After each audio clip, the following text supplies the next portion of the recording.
বিসমিল্লাহির রহমানির রহিম। সম্মানিত ভিউয়ার্স, সকলের প্রতি রইল আমার সালাম। আসসালামু আলাইকুম। আজকে আমার প্রতিবদ্ধ বিষয় থাকবে ট্যাংরা মাছ নিয়ে। ট্যাংরা মাছকে কীভাবে বাজারজাত করবো আর ট্যাংরা মাছকে কীভাবে অল্প দিনেই আমরা বড় করতে পারবো, আর ট্যাংরা মাছের রোগবালাইয়ের হাত থেকে কীভাবে বাঁচাবো, ট্যাংরা মাছ চাষ করলে আমরা কোন কোন সমস্যার মুখে পড়তে পারি সেই বিষয়ে আজকে আমার প্রতিবদ্ধ বিষয়। আর ট্যাংরা মাছের কী রোগে আক্রমণ করে আর ট্যাংরা মাছের রোগ কী হয়, কী কারণে ট্যাংরা মাছ মারা যায়, আর কী কারণে ট্যাংরা মাছ আমরা বিক্রি করেও লাভ পাই না, সেটাকে আমাদের জানার প্রয়োজন না? নিশ্চয়ই আমাদের চাষি প্রত্যেক ভাইদের এটা জানা প্রয়োজন যে আমরা ট্যাংরা মাছ পুকুরে ছাড়লাম, কিন্তু ছাড়ার পরেও আমরা কেন লাভ পাই না, আর ট্যাংরা মাছের কী রোগ হয় এটা আপনাদের জানার প্রয়োজন। আর আমার এই ভিডিওর শেষ পর্যন্ত থাকবেন, তাহলে বুঝতে পারবেন ট্যাংরা মাছ কীভাবে আপনারা চাষ করলে সঠিকভাবে লাভবান হতে পারবেন আর বাজারজাত করতে পারবেন, আর সঠিকভাবে আপনার ট্যাংরা মাছের ভেজ কীভাবে উঠবে এই ভিডিওতেই সকল কিছু জানুন। তাহলে আমি সর্বপ্রথম বলবো ট্যাংরা মাছের কী সমস্যার কারণে আমাদের ট্যাংরা মাছ বড় হয় না। আর ট্যাংরা মাছের যে একটা প্রবলেম, এটা ছোট প্রবলেমটা তেমন একটা বড় না, ছোট প্রবলেম। এমন সমস্যা সকল মাছকে দেখা দেয়, মানে পেট ফাঁপা আর হলো লেজ দিয়ে একটি লাল ফোঁটা হয়ে যাওয়া। এটা কিন্তু একটা উকুনের সমস্যা। আমি গতকালকার ভিডিওতে কিন্তু বলেছিলাম যে সমস্যার কথা, আমি কিন্তু সমস্যা বলতে পারি নাই, কারণ ভিডিও শেষ হয়ে গেছে। আমার 10 মিনিটের ভিতরে আমার ভিডিও শেষ হয়ে গেছে। তাই এখন ওই যে গতকালকার ভিডিওতে যে কথাটা বলেছিলাম যে সমস্যা, আজকে বললাম সমস্যাটা হলো লেজে লাল হয়ে যাওয়া, আর সামনে যে দুইটি কাঁটা থাকে, কাঁটার চিপায় নরম জায়গায় লাল হয়ে যাওয়া আর নাভিতে লাল হয়ে যাওয়া। এটা কিন্তু আপনার উকুনের সমস্যা, উকুনের প্রবলেম, এটাই প্রবলেম। আর ট্যাংরা মাছের আর কোনো প্রবলেম নেই। আর এটা হলো আপনারা সকলে জানেন অক্সিজেন ফেল। আর অক্সিজেন ফেল কেন করে আমি গতকালকার ভিডিওতে কিন্তু আমি ভালো করে বুঝিয়ে দিয়েছি। একটি কথাই বারবার বলেছি যে গ্যাস নির্মূল করবেন, গ্যাস দমন করবেন, অক্সিজেন ফেল করবে না। আর অক্সিজেন ফেল যেহেতু করবে না, আপনার মাছ খাবেও বেশি, আপনার মাছ দ্রুত গতিতে বৃদ্ধি পাবে। আর দ্রুত গতিতে যখন বৃদ্ধি পাবে, আপনার খাবারের খরচ বাঁচবে কম, পুকুর পরিচর্যার টাকা বাঁচবে। তারপর আপনারা যখন এই মাছ বিক্রি করবেন, তাহলে আপনারা ভালো লাভের আশা করতে পারেন। আর যদি মনে করেন যে ভাই অন্য যেহেতু দেশি ট্যাংরা মাছ, এই মাছকে তো রোগবালাই ধরে যেহেতু কম, ছেড়ে দেয় 1 লাখ 1.5 লাখ 2 লাখ অথবা 50,000 যে যায়, যার যতটুক পরিমাণের জায়গা সে ততটুক পরিমাণে সে মাছ ছাড়লো, কিন্তু তার পরিচর্যা করলো না। ওই মাছ ছাড়ার কোনো দরকার নেই। খাবার না দিলে কোনো মাছই কিন্তু হয় না। হয়তো আগে এক সময় 3 বছর 4 বছর 5 বছর রাখার পর বাংলা মাছ, এখন তো বাংলা মাছ ওইভাবে এখন আর করে না। এখন ব্যবসায়ী অথবা যারা আমার মতন মাছ চাষি, তাদের হাতে উঠে গেছে। এখন 1 বছর 2 বছরেই আমাদের 2 কেজি 3 কেজি হতে হবে, এমন আমাদের একটা মাথায় ঘুরপাক খায় যে 1 বছরে আমার একটা বাংলা 1 কেজি হতে হবে, 1.5 বছরে আমার বাংলা 2 কেজি হতে হবে, 3 কেজি হতে হবে। এরকম কিন্তু আমাদের মাথায় ঘুরপাক খায়। এইভাবে কিন্তু আমরা চাষটা করি বাংলা মাছ। যাই হোক, আজকে বাংলা মাছের কথা আমি বলতেছি না। আর আমরা এই সকল মাছের সাথে যখন দেই কেট পিসের ভিতর, তখন 5 ইঞ্চি 7 ইঞ্চি সাইজের যখন পোনা দেই, এইসব পোনাও কিন্তু 1 কেজির উপরে হয়ে যায়। 1.5 কেজি 2 কেজি হয়ে যায়। সিলভার ব্রিগেড তো ভাই 2 কেজি 2.5 কেজি 3 কেজি হয়ে যায়, সিলভার অথবা ব্রিগেড এগুলা। আবার রৌ 1 কেজি হয় না, কিন্তু 800-900 গ্রাম থাকে, 8 মাস 7 মাস অথবা 1 কেজি হয়ে যায় মাঝে মাঝে।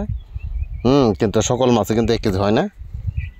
তো এইভাবে আমরা মাছ চাষটা যখন করব, একটু বুদ্ধি খাটাবো, একটু জ্ঞান খাটাবো, কোন মাছের সাথে কোন মাছ দেব। এখন ট্যাংরা মাছের সাথে আপনার যদি বেশি পরিমাণে বাংলা দেন তাহলে কিন্তু আপনার ট্যাংরা মাছ বড় হবে না। বেশি পরিমাণে যদি বাংলা দেন তাহলে আপনার ট্যাংরা বড় হবে না। কেন? তাহলে আপনার ওই মেন্টালিটিতে মাছটা চাষ করতে হবে যে আপনি মিশ্র চাষ করতেছেন ট্যাংরা। এখন মিশ্র আপনি কি বাংলার সাথে ট্যাংরা মিশ্র, তাহলে আপনার বাংলাকে খাওয়াবেন, ট্যাংরাকে খাওয়াতে হবে না। বাংলার ওয়েস্টিজ দিয়ে ট্যাংরা খেয়ে তার জীবন ধারণ করতে পারবে। ওই মেন্টালিটিতে যে যদি আপনার ট্যাংরার সাথে বাংলা দেন তাহলে ওইভাবে দিবেন, আর এইভাবে দিবেন না যে আমি ট্যাংরা ছাড়লাম কিন্তু বাংলা কিছু দিলাম, এইভাবে না, এই নিয়তে না।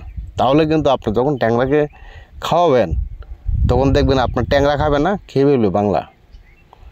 আপনার দামি মাছ ট্যাংরা খাবার 1 কেজি খাবারের দাম 120 টাকা, 25 টাকা, 30 টাকা, হ্যাঁ, কিন্তু ওই ট্যাংরা খাবার খেয়ে ফেলবে বাংলা মাছ। ওই বাংলা মাছ যদি খেয়ে ফেলে তাহলে কিন্তু আপনার লালবাতি কেমন আপনার লস, কারণ বেশি দামের খাবার সে খেয়ে ফেলতেছে। আর বাংলা মাছের খাবার তো মনে করুন হয়তো 40, 50, 60, 70 টাকা কেজি, কিন্তু বাংলা মাছের খাবার আমি আনি না, ঠিক আমি জানি না এটার রেট কী, কিন্তু এরপরেও হয়তো এমন হইতে পারে ডুবন্ত খাবার, ভাষা, হ্যাঁ, অনেক খাবারই আছে 20 টাকা কেজি না 30 টাকা কেজি। আমার এটার প্রতি কোনো ধারণাই নাই, আমি বাংলা মাছের খাদ্যও কিনি নাই, না 60 টাকা কেজি না 70 টাকা কেজি তাও কিন্তু আমি জানি না। কিন্তু যাই হোক, কিন্তু আমরা 125 টাকা 30 টাকা কেজির খাবারটা কেন আমরা বাংলা মাছকে খাওয়াবো? তাই বলতেছি, ট্যাংরার সাথে আপনারা মিশ্রিত যখন চাষ দিবেন তখন আপনারা একটু বুঝে শুনে দেবেন।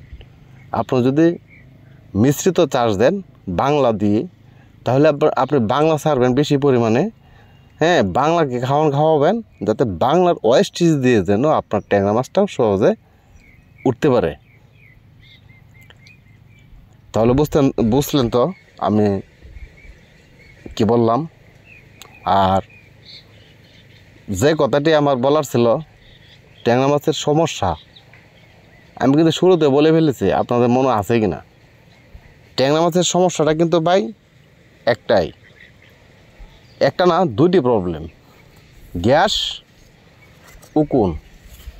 উকুনের কথা তো আমি প্রত্যেক ভিডিওতে কিন্তু বলেছি, প্রত্যেক ভিডিওতে কিন্তু আমার বলা আছে উকুন কীভাবে যাবে, উকুন কীভাবে দমন করবেন, কতদিন পর পর উকুনের ডোজ দিতে হবে। প্রত্যেক ভিডিওতে কিন্তু উকুনের কথা বলি, কিন্তু আজকে আর উকুনের বিষয়ে বললাম না, কিন্তু উকুনের যেভাবে ডোজটা দিতে হয় এইভাবে দিবেন। গ্যাসের ডোজের আগে উকুনের ডোজটা দিয়ে নেবেন, তাহলে দেখবেন আপনার পুকুরে এই সমস্যা হবে না। আপনার নিশ্চিতভাবে আপনার ট্যাংরা মাছের বেচ তুলতে পারবেন, নিশ্চিতভাবে আপনার ট্যাংরা মাছ বিক্রি করে লাভবান হবেন। কারণ ট্যাংরা মাছ কখনোই কোনো চাষিদেরকে লস দেয় নাই, ট্যাংরা মাছ কোনো চাষিদেরকে মাইর দেয় নাই। অন্যান্য সকল মাছ, হ্যাঁ, মাইর দেয় চাষিদের, চাষিরা পথের বিকারি কিন্তু হয়ে যায়।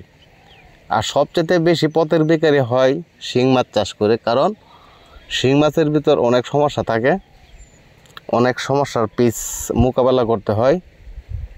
এত কিছু মোকাবেলা করেও কিন্তু শেষ পর্যন্ত মাছ যাদের টিকে নাই তাদের কিন্তু এই যে এমন খুব খারাপ একটি অবস্থানে চলে যায়।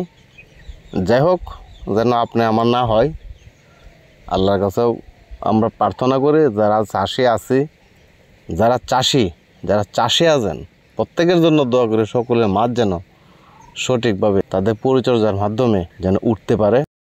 আল্লাহর কাছে সেই প্রার্থনাই চাই, সেই মঙ্গল কামনায় আমি করি। আর এখান থেকেই আমি বিদায় নেব। আর আগামী ভিডিও দেখার আমন্ত্রণ থাকবে। আমার এই ভিডিও যদি ভালো লেগে থাকে তাহলে আমার এই চ্যানেলটিতে একটি সাবস্ক্রাইব করবেন, একটি লাইক দেবেন, ও কোনো কিছু জানতে আমার কমেন্ট বক্সে কমেন্ট করবেন, আমি কমেন্টের উত্তর দেব।